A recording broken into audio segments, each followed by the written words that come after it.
मगर फिर श्री राम ने आपको दूसरा मैसेज दे दिया अयोध्या में। भगवान का मैसेज आया होगा, मोदी जी नोटबंदी कर दीजिए। नोटबंदी कर दिया, डायरेक्ट ऊपर से आया मैसेज, ऑर्डर आया खटाक। और अलग अलग ऑर्डर आते हैं। अदानी जी वाला ऑर्डर आता है, बंबई एयरपोर्ट अदानी जी को ऊपर से ऑर्डर आता है, खटाक खटाखट खटाखट खटाखट ऑर्डर आते हैं। तो नोटबंदी कर दी। स्मॉल और मीडियम बिजनेसेस जो हैं, जो हिंदुस्तान की रोजगार की रीढ़ की हड्डी है, बैकबोन है, उड़ा दिया, उड़ा दिया, खत्म कर दिया। आज नतीजा यह है कि ये जो भी करना चाहे करें, हिंदुस्तान के युवाओं को रोजगार नहीं मिल सकता। Job creation backbone is broken, finish, खत्म। नोटबंदी की, गलत जीएसटी लागू की, उड़ा दिया। अब मैं सोचता हूं, पहले मैं सोचता था ये पता नहीं कैसे हुआ, अब मैं समझता हूं कि ये अदानी जी, अंबानी जी जैसे लोगों के लिए किया गया। ये रास्ता साफ करने का तरीका था, रास्ता साफ करने का तरीका था। इनकम टैक्स डिपार्टमेंट उनके पीछे पड़ा रहता है। जीएसटी, डिमोनेटाइजेशन, 24 घंटा उनको तंग करते हैं। उनके कैश फ्लो को रिस्ट्रिक्ट करने की कोशिश करते हैं, कैश फ्लो को क्रश करने की कोशिश करते हैं कि वो परे हट जाएं और अरबपति उनकी जगह ले लें। आप किसी भी छोटे व्यापारी से पूछ लो, किसी भी स्मॉल मीडियम बिजनेस ओनर से पूछ लो, ये आपको बता देगा। गुजरात में मैं गया, टेक्सटाइल ओनर्स के साथ मेरी बात हुई। मैंने उनसे पूछा नोटबंदी क्यों हुई, जीएसटी क्यों हुई? साफ बोला अरबपतियों की मदद करने के लिए जीएसटी और नोटबंदी की गई है। नरेंद्र मोदी जी अरबपतियों के लिए काम करते हैं, सीधी सी बात। मैं जाता रहता हूं और आपको गुजरात में हराएंगे इस बार। आप लिख के ले लो, आपको ऑपोजिशन इंडिया गठबंधन गुजरात में हराने जा रहा है।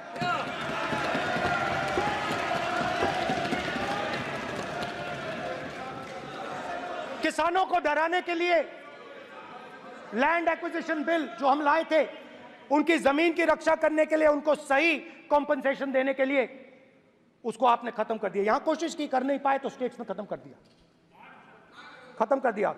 हर स्टेट में आपने खत्म कर दिया है। अगर आप जानते नहीं हो चेक कर लो, हर स्टेट में हर भाजपा की स्टेट में खत्म कर दिया। सर हर भाजपा रूल स्टेट में खत्म किया है, हर भाजपा की रूल स्टेट में खत्म किया है, हर भाजपा की रूल स्टेट में खत्म किया है। स्पीकर सर, हर भाजपा की रूल स्टेट में खत्म किया है। खट्टर साहब का निर्देश दें।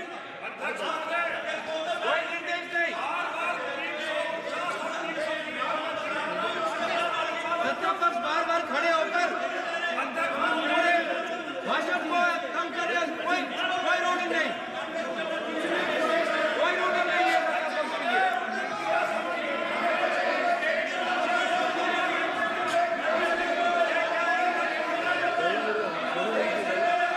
कोई रूलिंग नहीं है। इनको बैठने के लिए नहीं कहा जा रहा, इनको बैठने के लिए नहीं कहा जा रहा, इनको बैठने के लिए नहीं कहा जा रहा। सत्ता पक्ष डिस्टर्ब कर रही है सर। अध्यक्ष महोदय सत्ता पक्ष डिस्टर्ब कर रहे हैं। अध्यक्ष महोदय सत्ता पक्ष डिस्टर्ब कर रहे हैं। किसानों को ये देखिए सर, ये देखिए just give me a list of BJP states. आप किताब लेके क्यों खड़े हो? कानून बनाना चाहते हो? आप क्या बोलना चाहते हैं, कानून से बताओ। स्पीकर का डायरेक्शन है सर, स्पीकर का डायरेक्शन 115, और वो ये कहता है सर, वो ये कहता है कि कोई भी मेंबर यदि अपनी बातें कहना चाहता है, जैसे अग्निवीर के बारे में उन्होंने कहा या स्टेट के बारे में कहा, उनको ऑथेंटिकेट करना पड़ेगा, नहीं तो माफी मांगनी पड़ेगी। ये आपका डायरेक्शन है 115(1) और 115(2). इसीलिए वो जो बातें कर रहे हैं उसको ऑथेंटिकेट करें, चाहे अग्निवीर के लिए चाहे वो किसानों के लिए कर रहे हैं। सर, ये आपका डायरेक्शन है।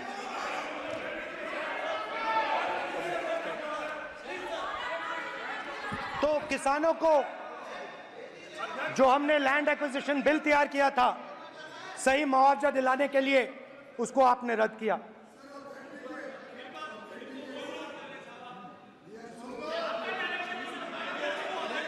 विल ऑथेंटिकेट कर देंगे, ऑथेंटिकेट कर देंगे। कर देंगे हम ऑथेंटिकेट। बैठ जाओ, कर देंगे ऑथेंटिकेट। उसके बाद किसानों को डराने के लिए, याद रखिए शिव जी कहते हैं डरो मत डराओ मत, किसानों को डराने के लिए आप 3 नए कानून लाए। प्रधानमंत्री ने उनसे कहा कि ये आपके फायदे के कानून हैं। सच्चाई थी कि वो अदानी जी अंबानी जी के फायदे के कानून थे। हिंदुस्तान के सारे किसान खड़े हो जाते हैं। आज तक सड़क ब्लॉक है। अगर आप वहां जाएंगे आज तक आपको दिखेगा कि वो सड़क जिस पे किसान आए थे वो आज तक बंद पड़ी हुई। हरियाणा में 2 जगह किसान खड़े हो गए, कहते हैं नहीं ये हमारा नहीं है, आप हमारे से हमारी मेहनत का फल छीनना चाहते हो, हम इस बात को एक्सेप्ट नहीं करेंगे। आप उनसे बात नहीं करते, आप उनको कहते हो, आप बात नहीं करते।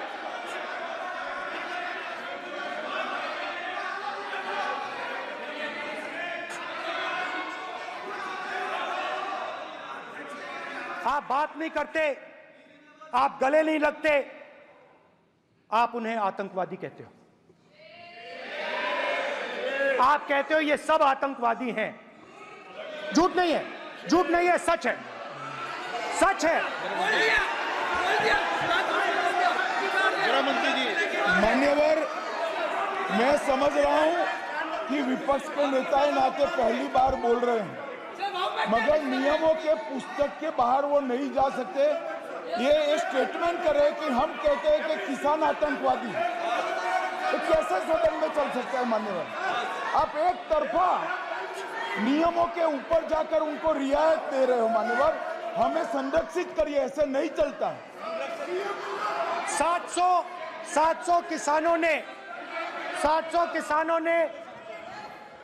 किसान शहीद हुए। हमने इस हाउस में कहा कि किसानों के लिए मौन होना चाहिए, आपने मौन नहीं होने दिया। आपने कहा ये किसान नहीं है, आपके मुताबिक ये किसान नहीं थे, ये आतंकवादी थे।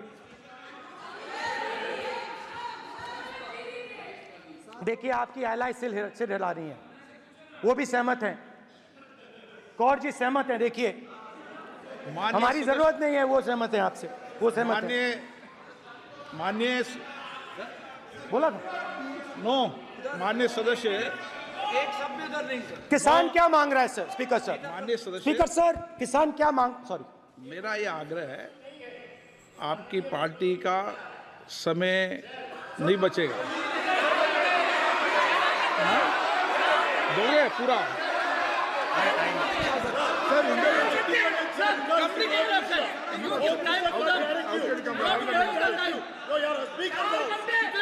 आप नहीं बोलेंगे, ये बोलेंगे सर। और आप तो सर और स्पीकर सर, आप तो किताब स्पीकर सर, किसानों ने मांगा क्या? स्पीकर सर, किसानों ने मांगा क्या? किसानों ने सिर्फ ये कहा कि अगर 16 लाख करोड़ रुपए अरबपतियों का कर्जा माफ हो सकता है तो हमारा भी थोड़ा सा कर दीजिए। किसान ने यह कहा कि हर प्रोडक्ट के लिए सही प्राइस मिलती है, हमें भी एमएसपी दे दीजिए। और आप लोगों ने कहा किसान का कर्जा माफ नहीं होगा और एमएसपी नहीं मिलेगी।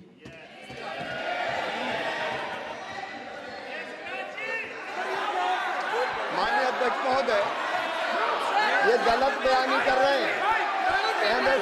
एमएसपी सरकार दे रही है और ये मोदी जी की सरकार है जिसको उत्पादन की लागत पर कम से कम 50%।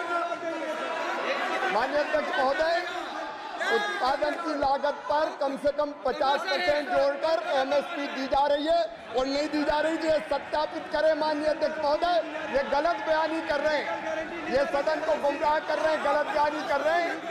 आज भी एमएसपी पर खरीद जारी है और अभी खरीद की फसलों के एमएसपी के रेट हमने तय किए। ये बताए जब इनकी सरकार थी तब एमएसपी कितनी मिलती थी और उस समय खरीद कितनी होती थी माननीय अध्यक्ष, उस समय खरीद कितनी होती थी। आज भी एमएसपी पर खरीद जारी है माननीय अध्यक्ष महोदय, ये गलत बयानी कर रहे हैं। ये सत्यापित करें इसको कि एमएसपी पर खरीद नहीं हो रही, ये सत्यापित करें माननीय अध्यक्ष महोदय, ये गलत बयानी की जा रही है। देना चाह रहे, इनको नहीं बोलने देना चाह रहे।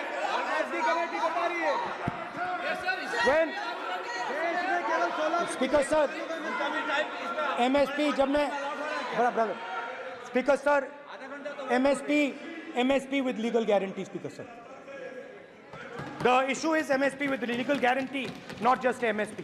MSP is being given. The issue is Kisans want MSP with legal guarantee, which you are not ready to give them. तो किसानों में आपने डर डाला, भय डाला, महिलाओं में महंगाई, गैस सिलेंडर, सेना में अग्निवीर, हर व्यक्ति के लिए आप लोगों ने भय का कोई ना कोई पैकेज दिया, गिफ्ट दिया, तोहफा दिया। स्टूडेंट्स की बात करते हैं। जो आप 2000 साल पहले की बात करते हो, थोड़ी सी भविष्य की भी बात कर देते हैं, इंडिया के फ्यूचर की बात कर देते हैं।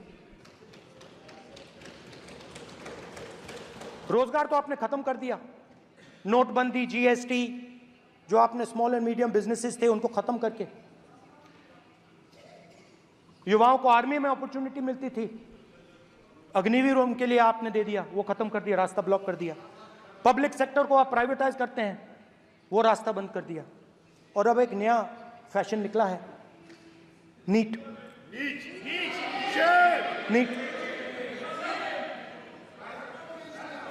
प्रोफेशनल एग्जाम्स को आपने कमर्शियल एग्जाम्स में बदल दिया है। NEET is not a professional exam, NEET is a commercial exam. NEET में एक स्टूडेंट टॉपर हो सकता है, एक्सीलेंट स्टूडेंट हो सकता है, मगर अगर आप उसके पास पैसा नहीं है, मेडिकल कॉलेज में नहीं जा सकता। सिंपल सी बात है। नीट का पास मार्क 22% है। वो पूरा का पूरा एग्जाम, सर एजुकेशन मिनिस्टर पूरा का पूरा एग्जाम अमीर बच्चों के लिए बनाया गया है। कोटा में पूरे के पूरे एग्जाम को आपने सेंट्रलाइज किया। हजारों करोड़ रुपए बन रहे हैं,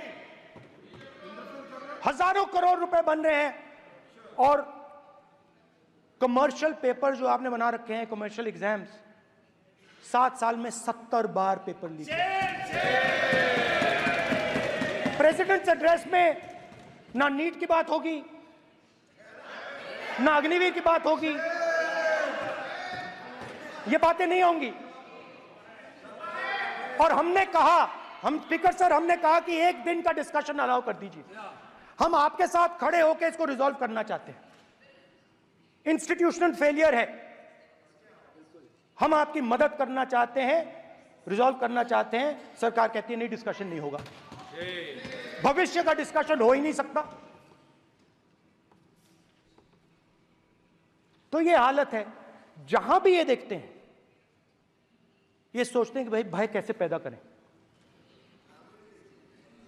माइनॉरिटीज को डराते हैं।